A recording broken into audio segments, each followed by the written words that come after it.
And now on the line is John Kelleher. John is the Chairperson of Ataxia Foundation Ireland. John, welcome to the programme. Thank you very much, Darren. Thank you. Okay, John, this might be a big question, but could you tell our listeners today on Air FM, for those who don't know, about what ataxia is? So, yes, I can indeed. I myself have Friedreich's ataxia. It's the most common form of genetic ataxia. And what it is, what Friedreich's is, it's a progressive neurological disorder, and it gets worse over time. So, when I was 28, I could walk, but I got a wheelchair. I was diagnosed, so at 17, and up till then, I was fine. I might have been a tiny bit clumsy, but nothing concerning. But it progressed into me not being able to walk and being very clumsy. My speech isn't, it's very good, but it's not perfect. Or not, like you'd notice that there is something wrong or something up with me. So the symptoms can be wide scale. So I have what's considered a mild form of Friedreich's ataxia. There'll be other members of Ataxia Foundation Ireland that would have a lot more severe symptoms than myself. And so I count myself extremely lucky in that regard. And yeah, at Ataxia Foundation Ireland, we look after all the ataxias. So as I said, Friedreich's is the most common one, but there's up to 50 types of genetic ataxias. There's probably more these days.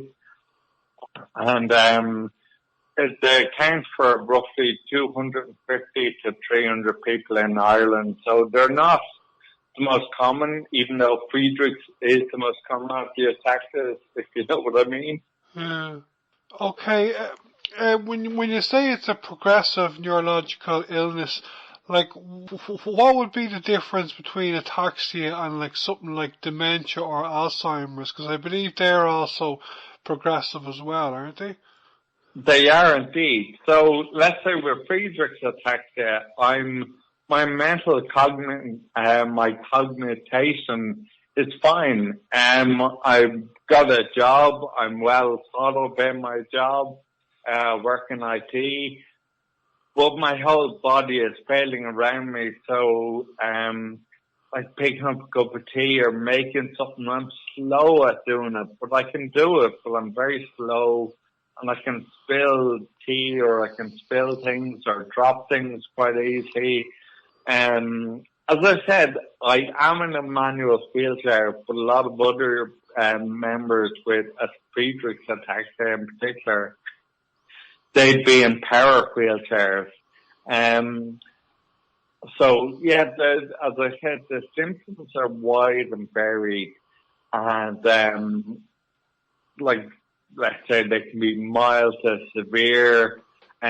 Communication is a big thing. So a lot of our members would have very poor hearing. Their speech wouldn't be great.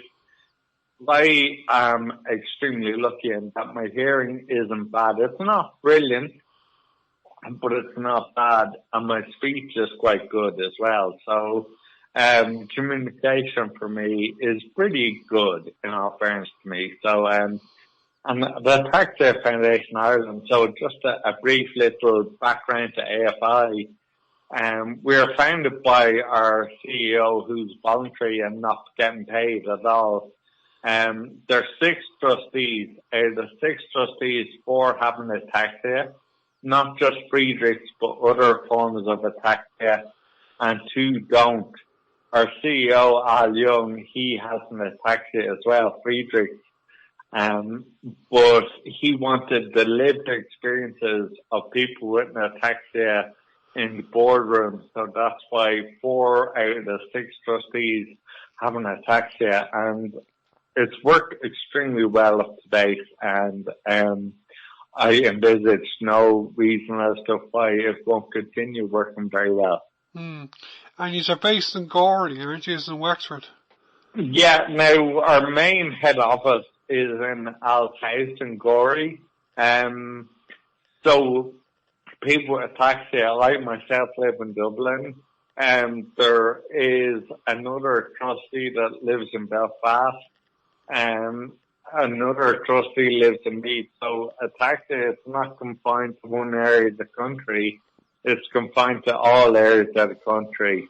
There's members in Wexford, Cork, Donegal, Mayo, Longford, everywhere. The north of Ireland, everywhere.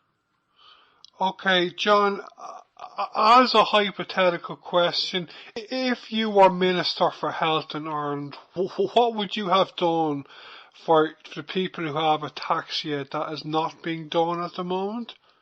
Ooh, that's a big question, Darren. There is a clinic in Tallaght, an ataxia clinic. What would I do that's not being done? The clinic is excellent, and I'd make it more available. So I'd make it more often. But the very nature of ataxia and the very few people that have it, it makes things worse. So I would have it more often. Usually I go once a year. I haven't been seen thus far this year. As I said, I'm not one of the more severe cases, but it is extremely important to keep an eye out and keep a look, especially at your heart. People with ataxia, their hearts can fail fairly quickly, so it is important to get a heart scan as often as you can. So I think I would probably make it more countrywide. Have a mobile ataxia clinic, perhaps not just one based in Tallaght, but it is where the main research, I suppose, or the main neurologist with the expertise in the condition would be situated. Okay, yourselves in the foundation were supposed to have an event coming up this Sunday, weren't you? But it's been put back for a couple of weeks, hasn't it? Yeah, so one of our members, she decided to host a coffee morning. Unfortunately, though, she was not able to host coffee morning this Sunday, so she postponed it for 2 full weeks at this stage. But we're always open to, we have members in Longford that do various events, various running events, and they create great awareness of ataxia, especially in Longford.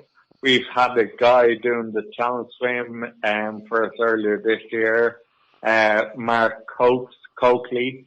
He did the challenge swim and raised great awareness and money for Ataxia Foundation Ireland, and all money go to helping our members with ataxia. Okay, John, to come towards the end of our interview, do you have any development plans in Ataxia Foundation Ireland leading us into next year, 2023? Can you tell me? Yeah, so we at the moment we don't get any government funding, and we as I said, our CEO is voluntary. We want to expand out and increase the awareness of ataxia, and we want to hold more countrywide events for our members. It is quite difficult because a lot of hotels are busy due to the situation at the moment. But we want to find other hotels throughout the country having more social events that members can come to.